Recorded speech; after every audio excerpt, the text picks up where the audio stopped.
பிரைசலாம். கர்த்தர் நான் தனிமையாக இருந்தபோது எனக்கு ஆதரவாக இருந்தார். நீங்களும் விசுவாசித்தால் உங்களுக்கும் அவர் ஆதரவாக இருப்பார்.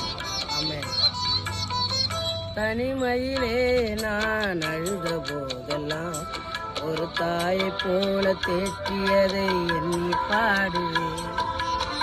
தேவைகளால் நான் திகைத்த போதெல்லாம் ஒரு தகப்பனை போல் தாங்கியதை போற்றி பாடுவேன்.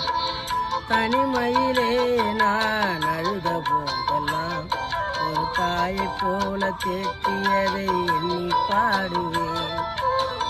தேவைகளால் நான் திகைத்த போதெல்லாம் ஒரு தகப்பனை போல் தாங்கியதை போற்றி பாடுவேன். குறைகளெல்லாம் கிருபை தந்து என்னையும் வெறுக்காமல் நேசித்தீரையா. குறைகளெல்லாம் கிருபை தந்து என்னை வெறுக்காமல் நேசித்தீரையா. கோடி கோடி நன்றி சொன்னாலும் உமக்கது